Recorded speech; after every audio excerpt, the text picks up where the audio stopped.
הייתי בין הראשונות שנפגשתי עם צילה כשהגעתם לראשון. המפגש היה בתליית הכביסה אחד מול השנייה. והילדות התחברו, שגב קצת הפריע, קצת רץ אחרי עינת, קצת פה. נכון או לא? לא זוכרת. את הטלפון את זוכרת שהוא סידר לכם? כן. לא, את עינת אני זוכרת שביום הראשון כבר התחברנו, אבל זה צגב אני לא זוכרת. זה היה חברות של הבנות, ובצורה כזו אני התיידדתי עם צילה, ובאמת הקרבה שלנו הייתה גם בעלה וגם בעלי שני אנשי קבע שלא בבית, וזה היו שיחות בינינו, שיחות נפש, והתגלגל המצב, בעלי יצא ללימודים והוא ירד לבאר שבע. היא אומרת לי, את יורדת? אמרתי לה, לא. היא אומרת לי, אין דבר כזה. את הולכת איפה שהוא הולך. אמרתי, תשמעי, אני לא חייתי איתו 24 שעות ביחד. אני לא יודעת איך זה לחיות 3 שנים ביחד. מה אתם שולחים אותי? אז שמעתי בקולה וירדנו לבאר שבע. ובאמת הקשר כל הזמן נשמר. והגיע מצב שחזרנו מבאר שבע, אבל לא חזרנו לראשון, עברנו לכפר סבא, אבל הקשר המשיך.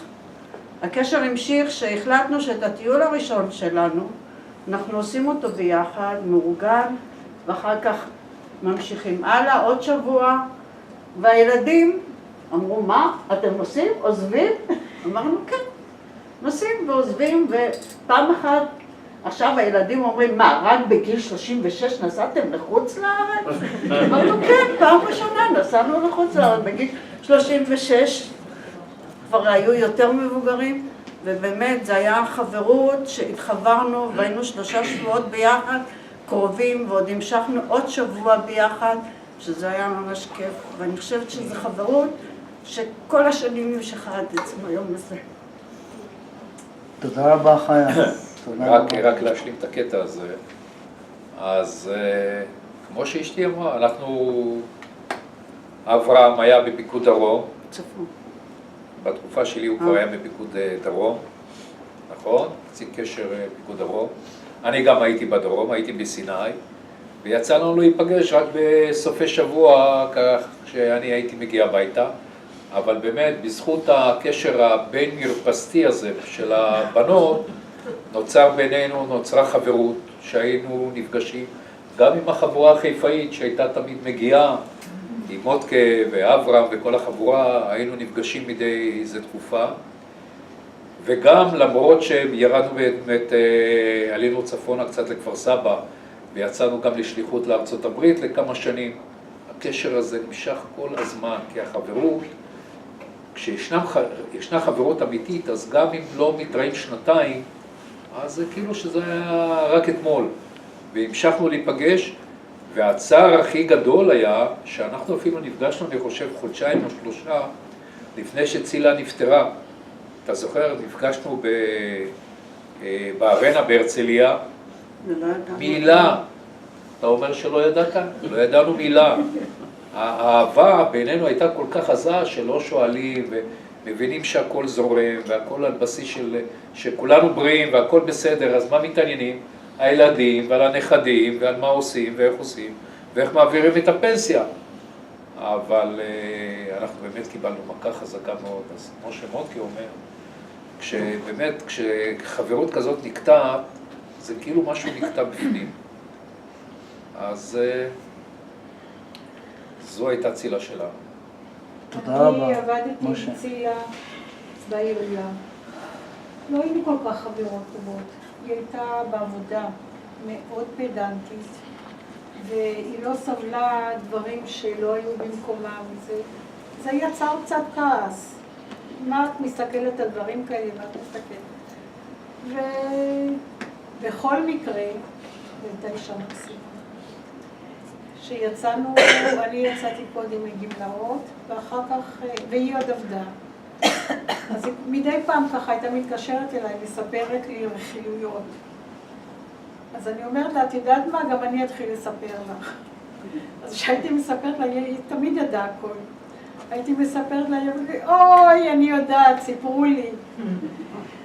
ובסוף ראיתי שצילה אישה מקסימה, ואהבתי אותה. תודה מרגול. תודה רבה. כן. אתה רצית להקריא משהו, משה.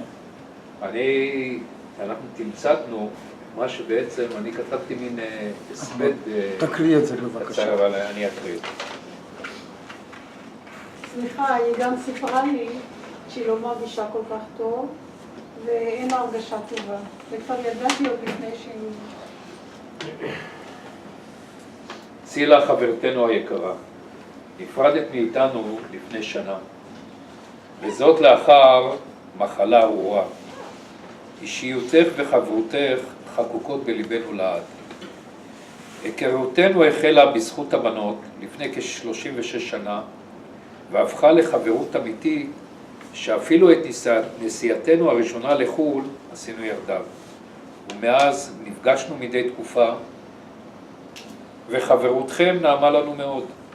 ולמרות המרחק הפיזי והמעבר לבאר שבע, לכפר סבא ולארצות הברית, מצאנו את הזמן להיפגש, והחברות שלנו נשתברה. חסרונך מאוד מורגש, תהי נשמתך צורה בצרור החיים. חיה ומשה. תודה משה. ותודה לחיה. כן, יש מישהו שרוצה? הגיע הזמן להוסיף של משהו? העירייה או שמשהו קודם? לא חשוב, אפשר לדבר לפי הסדר, לא חשוב בכלל. כן. לא חשוב. כן, בוא. את רוצה... אם הוא רוצה לדבר. ladies first. ladies first. בוא. בבקשה. האמת שמאוד מאוד קשה וכואב לדבר בזמן עבר על צילה ומשובן הייתה. לא שומעים. אמרתי שמאוד כואב ומאוד קשה לדבר על צילה בזמן עבר. אנחנו הכרנו אותה, כל החבר'ה האלה, יחד, שהיא נכנסה לעירייה, לא זוכרת, וגם הם לא זוכרות, אברהם, באיזה שנה היא נכנסה לעירייה ועובדת מן המניין? היא התחילה לעבוד, אם אני זוכר נכון, בכלל, זה היה אחרי 1980, אני לא זוכר כרגע מתי. גם אנחנו לא. אבל זה היה אחרי 1980. כן, עבדנו בעולם את זוכרת מתי אמא עזבה אותך והלכה לעבוד? עזבה אותך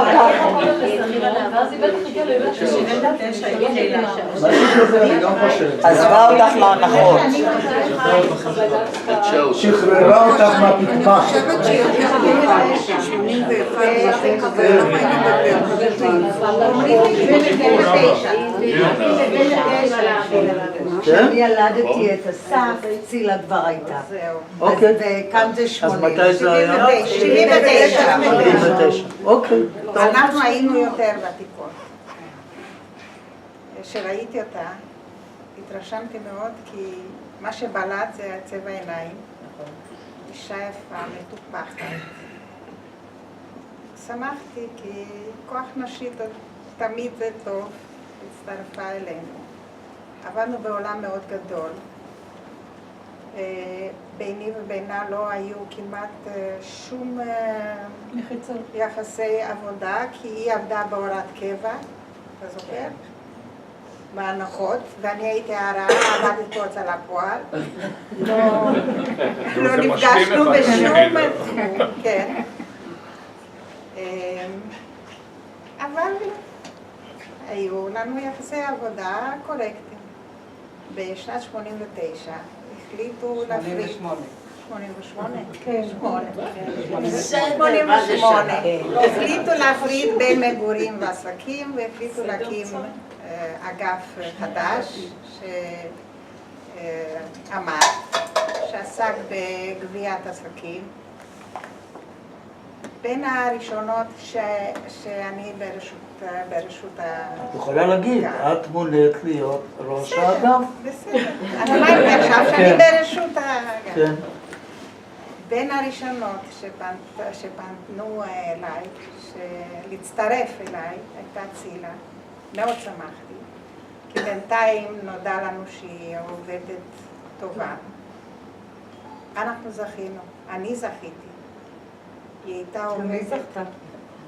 אני לא יודעת, אני חושבת.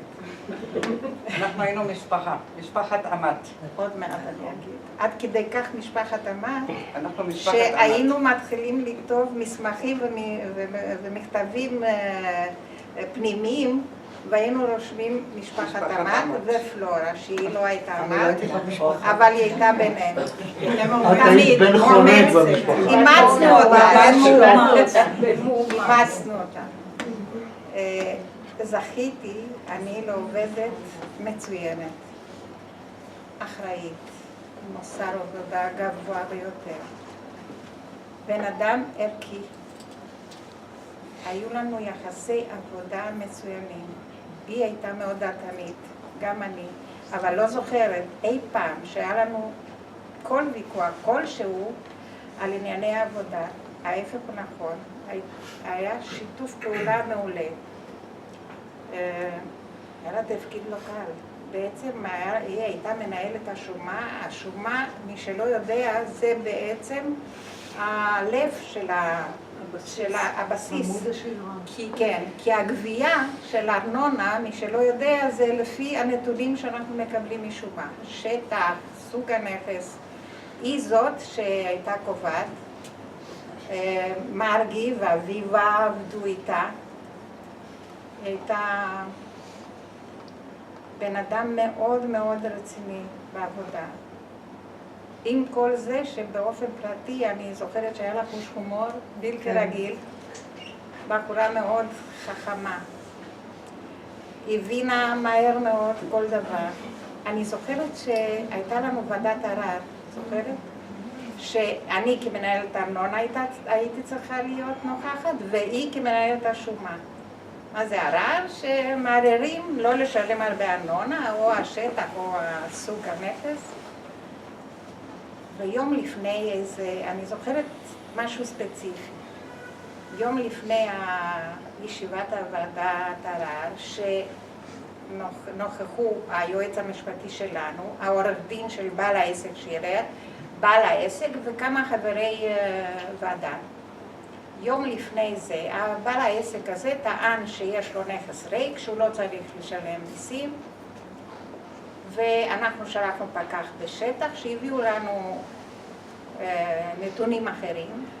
יום לפני הוועדה, אנחנו יושבות להכין את הוועדה, ואז שנינו אנחנו אומרים, אנחנו הולכים לשטח עכשיו לבדוק את אני לא יודעת מה זוכרת, לבדוק את מצב הנכס. אנחנו יוצאים מהעבודה, אנחנו נוסעים לשטח, עושים בלשות, מסתובבים, רואים שהנכס, מה זה מלא ציוד. פעיל. כן. וחוזרות בחזרה, סיכמנו שאנחנו לא מספרים שהיינו, שום דבר בוועדה. אנחנו כבר בישיבה, הבן אדם טוען שהוא ריק הנכס, אנחנו לא אומרות שום דבר, אבל אני מסתכלת אליה, אני זוכרת כמו היום, היא מסתכלת אליי ואנחנו מבינים שצריכים לגרום לחברי הנכס לצאת לשטח מיד, באותו הרגע. מה היה ועדת ערר? זה איזה מין בית משפט קטן שבאותו זמן שאנחנו בוועדה יוצא גם פסק דין. זה לא שאתה מחכה, לעתים מאוד רחוקות, אבל באותו הזמן אנחנו צריכים לתת את הפסק דין גם. ואז אנחנו מתחילות, שאנחנו שלחנו פקח ויש לנו דעה אחרת, ואז אנחנו, גם אני וגם היא, גורמות באמת שעופר שפיר, שהיועץ המשפטי והעורך דין השני, והבעל העסק ועוד חבר, אומרים, עכשיו אנחנו יוצאים לעסק, ואנחנו היינו יום לפני, עכשיו אנחנו יוצאים. יצאו איתו, לא היה לו מה להגיד, מצאו מה שאנחנו מצאנו, אבל אני רק, למה שאני מספרת לכם, היה לנו שיתוף פעולה בעבודה בלתי רגיל, מהעיניים כבר הבנו, החלטות אף פעם לא היה בינינו ויכוח על כל החלטה, היא הייתה מהדר אותי, מהדעת כל פעם שלקחה איזו החלטה ותמיד אני הייתי בעדה, וההפך. עבדנו מאוד מאוד יפה. ואני הצטערתי נורא ששמעתי, גם אני שמעתי בסוף. היו כמה חברות שידעו, אני כל הזמן שאלתי עליה ופגשתי אותה ברחוב, נראתה לי טיפה באמת קצת חולנית, היא אמרה לי שיש לה בעיות גב, אני בכיתי לה על הבעיות גב שלי, משהו כזה, וזמן קצר אחרי זה שמעתי על האסון הנוראי שקרה. אברהם, אני יודעת שאבדה קשה קרה לך, אבל אתה, כמו שהיא הייתה אדם די פרטי, לא דיברה, לא סיפרה, אנחנו יותר סיפרנו, נפגשנו בבוקר לפני עבודה, כל אחד סיפר. אני רק יודעת, היא אהבה מאוד את המשפחה שלה, היא הייתה מאוד מאוד גאה במשפחה שלה. ואתה, עם כל העבודה, צריך להיות חזק, כי יש לך באמת משפחה נהדרת. ואני תמיד אזכור אותה לטובה. תודה רבה. תודה רבה. אז דיברת על המשפחה, אז אני אקח את זה מפה. לא, רגע. סליחה. כמה משפטים, סגל. זה בסדר גמור. בבקשה, אוני. אנחנו גם כן הולכים אחורה כ-40 שנה, קשר עם צילה במסגרת החבורה הצפונית החיפאית. אולי 2-3 אפיונים של צילה, זה מתקשר לדברים שאת סיפרת. קודם כל, כשאומרים על אדם פיו וליבו שווים, לצילה פיה וליבה היו שווים. כמעט לא הייתה עושה חשבון. הייתה לה דעה נחרצת כמעט בכל נושא, אבל לא בצורה בוטה, בצורה ישירה, נחרצת, והיה תענוג לשמוע את זה. גם אם אתה לא מסכים, היה תענוג לשמוע את זה. את דיברת על חוש הומור. חוש ההומור שלה היה מושחז, היה חד, ציני במידה מסוימת, אבל היה תענוג. בכל מפגש שלנו, מאחר והבוס של אורלי בעבר היה חבר שלי, תמיד הייתה גאה לספר על הקידום של אורלי, ואיך הולך שם, ואותו דבר עם ארז. מאחר ואני בתחום החינוך, הוא מלמד פה, הוא מכין לבגרות פה, גאווה כל כך גדולה, וזה היה כיף לשמוע את זה, וקשה, זה לא קל, ואני חש את הקשיים של אברהם, וקשה גם לאנשים אחרים. קשה להקהל, בעיקר אנחנו בתקופה כזאת שאיבדנו גם חבר של לפני חודש, שזה מעיק מאוד, זה קשה, אבל אין ברירה, צריכים להמשיך, ויש בשביל מה. תודה, תודה רבה. אתה רוצה להתייחס, סגל? כן. תתקרב אבל עם המצלמה בבקשה.